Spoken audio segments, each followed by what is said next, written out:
Este ano, o Fantástico está investigando os gargalos do Brasil.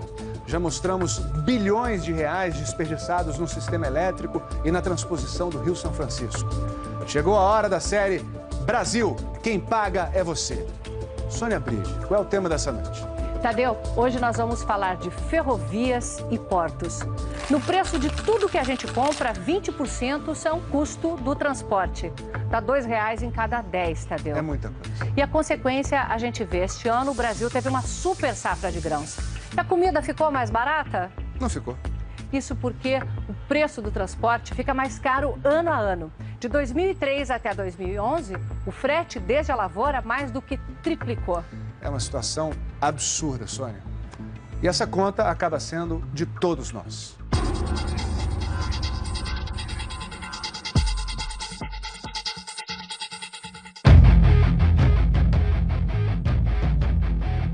A velocidade que o Brasil precisa ainda não entrou nos trilhos.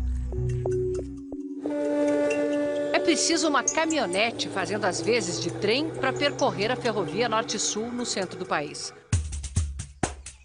Estamos entre Palmas, no Tocantins, e Anápolis, Goiás. 700 quilômetros que ainda não podem ser chamados de ferrovia. O país gastou 5 bilhões e 100 milhões de reais. E depois de 2 décadas, continua esperando pelo trem. Depois da obra toda paga, ficaram tantos problemas acumulados que o Brasil ainda vai precisar gastar 400 milhões de reais. Dinheiro do contribuinte que você paga no seu imposto para finalmente ter um trem circulando nesses trilhos. Além disso, o sonho de ver o Brasil transportando suas cargas de uma maneira mais barata e eficiente vai ficando cada vez mais longe. O Tribunal de Contas da União comprovou que a obra, além de superfaturada, foi mal feita. Sem proteção, os taludes, esses cortes feitos na terra, se desmancham sobre a estrada de ferro. Curvas fechadas demais. Ou o trem reduz a velocidade, ou descarrila. Em muitos pontos, os trilhos simplesmente não foram soldados. São presos por talas que não suportam o peso de trens carregados. Aqui a empreiteira entregou um longo trecho de uma área de manobra sem o leito de brita sob os trilhos. Se um trem passasse aqui, afundaria. E tem mais. Não há um pátio de manobra sequer no caminho. Portanto, não tem lugar para permitir o cruzamento de trens que vão em direção contrária e nem lugar para carregar ou descarregar. São mais de 700 quilômetros desde Palmas, no Tocantins, até aqui, já dentro do perímetro urbano de Anápolis, em Goiás.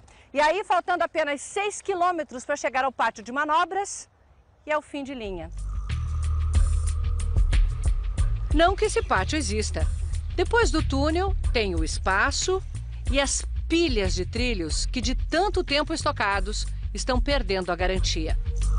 Para o IPEA, o Instituto de Pesquisas Econômicas Aplicadas, esse é o tipo de situação que o Brasil não pode mais permitir se quiser se desenvolver. É hora de fazer bem feito, agora. Porque não adianta fazer um projeto vagabundo, começar uma obra e daí a pouco isso dá com os burros na água, né? Ou com os trilhos frouxos, literalmente. Ou com os trilhos frouxos. Ou trilhos moles. Só agora o Ministério dos Transportes constatou que o aço dos trilhos comprados na China não tem a dureza necessária e, por isso, a capacidade de carga deve diminuir. O prejuízo é contabilizado dia a dia pelas empresas do Distrito Industrial de Anápolis. Só desta aqui saem todo mês caminhões que percorrem 300 mil quilômetros fazendo entregas. O transporte hoje para a nossa empresa representa em torno de 30% do custo final do produto. Com a ferrovia, o custo poderia cair, criando as condições para expandir os negócios. Nós vamos crescer, em média, 30% ao ano após a ferrovia estiver funcionando. Para o atual presidente da Valec, a empresa do governo encarregada de construir ferrovias, a obra atrasou e ficou tão mais cara porque foi feita sem um projeto executivo. Não necessariamente aquilo que foi feito a mais significa um dano ou um prejuízo ao erário, mas evidentemente uma falta de planejamento. Tá? Eventualmente você pode ter má-fé e algum desvio na obra que a gente tenta coibir de todo jeito, mas uma falta de planejamento pode dar vazão a isso, sim. Agora a Valec fará os projetos antes de qualquer nova licitação. Mas parece impossível ter chegado até aqui numa obra que começou há 26 anos, ainda no governo Sarney. Eu acho que nenhum presidente terá condições de interromper esta obra. Mas parou. 18 anos. Retomada no segundo mandato do presidente Lula, continuou sendo feita sem projeto. Hoje, o governante toma a decisão de fazer e aí é que a máquina vai preparar aquele projeto para ser executado. Como a sociedade está ansiosa, você acaba comprimindo a preparação do projeto e para começar mais rapidamente a obra. Para o Tribunal de Contas da União, isso é uma porta aberta para a corrupção. Quando a obra já começa assim, com um projeto que se sabe que não é o projeto adequado, já se cria um clima de desorganização, que favorece a pessoas, fraudes, corrupção, que se favorece a tentativas de ganhar indevidamente por meio dos chamados aditivos. O responsável pela obra, o então presidente da Valec, José Francisco das Neves, conhecido como Juquinha, foi preso em julho do ano passado pela Polícia Federal. A investigação mostrou que, à frente da Valec, o patrimônio de Juquinha saltou de R$500 mil para mais de 60 milhões. As escutas telefônicas que o envolviam na corrupção foram anuladas pela Justiça. Juquinha foi solto, mas não inocentado. Ainda responde a processo por desvio de dinheiro das obras da Norte-Sul. O advogado de Juquinha diz que vai provar a inocência dele na Justiça. Bernardo Figueiredo preside a EPL, a empresa de planejamento de logística, criada pelo governo no ano passado para fazer os projetos de infraestrutura antes de as obras começarem. A EPL prepara um mapa de transportes que inclui 10 mil quilômetros de ferrovias para escoar as cargas do país.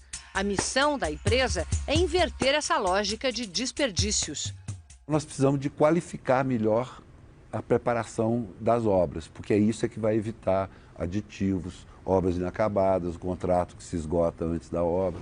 O leito inacabado da Norte-Sul passa nos fundos da empresa de farelo de soja. Vocês já estavam contando que ia chegar quando? Essa promessa já era para 2008 e ainda continua só no Leitos. Nem mesmo os trilhos estão aí. A empresa que fica em Anápolis usa a antiga ferrovia que vai até o Porto de Vitória, no Espírito Santo. Mas para exportar para a Europa, a Norte-Sul baixaria muito os custos. Entre você mandar o produto hoje para Vitória ou mandar para o Porto de São Luís, você teria a economia de 4 mil quilômetros de frete marítimo. É muita coisa. É muita coisa. É um desperdício. É o custo do Brasil. Uma espiadinha no mapa deixa claro. Saindo daqui para embarcar tanto em São Luís quanto em Belém, já estaria a meio caminho da Europa. Ou do Canal do Panamá, de onde seguiria para a China. É a 7ª maior obra de transporte em andamento no mundo. Uma espinha dorsal cortando o Brasil do Pará a Rio Grande do Sul. Mas só há trens no trecho de Palmas, no Tocantins, a Açailândia, no Maranhão. Lá, a Norte-Sul se encontra com a estrada de ferro Carajás, que chega ao porto do Itaqui, em São Luís, no Maranhão. Outros 2 trechos estão em obras. O resto nem começou. No trecho que vai de Goiás a São Paulo, o TCU descobriu que várias pontes não têm projeto. Estivesse o trem pronto e não haveria engarrafamentos na entrada dos portos. A maioria dos caminhões que está no pátio de espera do Porto de Santos saiu do norte do Mato Grosso. Lá na lavoura, o Brasil é o mais eficiente do mundo. Ninguém produz melhor ou mais barato. E este ano tivemos super safra. Mas depois de 2 mil quilômetros da estrada, o custo do frete já consumiu 30% do preço da soja. E vai ficando impagável com os atrasos. Em Santos você tem que esperar para descer a serra, fica até 5 horas para descer a serra. Quando chega no Ecopátio, fica 2, 3 horas para entrar dentro do Ecopátio. O Ecopátio é um estacionamento onde eles esperam vaga para entrar no porto. Depois que sai do Ecopátio, muitas vezes você pega 3, 4 horas de fila para chegar dentro do porto. Chega dentro do porto, tem engarrafamento também. Todo mundo perde. Nós ganhamos porcentagem, né? Não somos salariados. Nós estamos parados, nós estamos perdendo, nós não ganhamos dinheiro, né? Nós não temos salário, fica. O engarrafamento de caminhões é pior porque a cada vez que chega um trem, a estrada é bloqueada. O viaduto que evitaria isso é obra do PAC, mas não ficou pronto a tempo da safra. A dificuldade não é só fazer a soja chegar até o porto, mas fazer com que ela embarque nos navios. O Brasil não tem berços suficientes, quer dizer, espaço e estrutura para carregar os navios. E aí isso provoca um outro engarrafamento, lá na entrada do porto. Um sobrevoo na aproximação do Porto de Santos mostra o tamanho do engarrafamento. Mais de 80 navios ancorados na fila para atracar.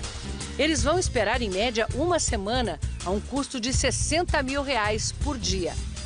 Essa é uma das razões para que, entre os BRICS, o grupo de países emergentes mais ricos, o Brasil fica em último lugar em qualidade de portos e ferrovias. Se você olha praticamente todos os portos, temos filas. Filas e filas de navio. Dentro das baías, fora das baías. E isso daí alguém paga, nós pagamos. Não há dúvida que nós pagamos. Por causa do atraso no carregamento dos navios, a China cancelou a compra de 2 milhões de toneladas de soja este ano. O recente cancelamento de exportações de soja é uma demonstração clara que o Brasil tem condição de vender, mas não tem condição de entregar nos prazos definidos. Esse armazém aqui é o exemplo de como o sistema entra em colapso. Há 3 dias parou de receber soja porque está completo, com 135 mil toneladas de soja. Dá para carregar 2 navios, só que ela não pode carregar porque não tem espaço no porto para os navios atracarem. Vai ter que esperar mais 15 dias para começar a carregar e a receber nova soja. A empresa dona desse armazém divide apenas um leito com outras 3. Assim, só consegue carregar 2 navios por mês. Pelo menos um gargalo começou a ser resolvido. Desde sexta-feira, os serviços públicos como Receita Federal, Vigilância Sanitária e o Ministério da Agricultura estão trabalhando 24 horas por dia nos portos de Santos, Rio e Vitória. Em maio, outros portos passam a operar 24 horas por dia.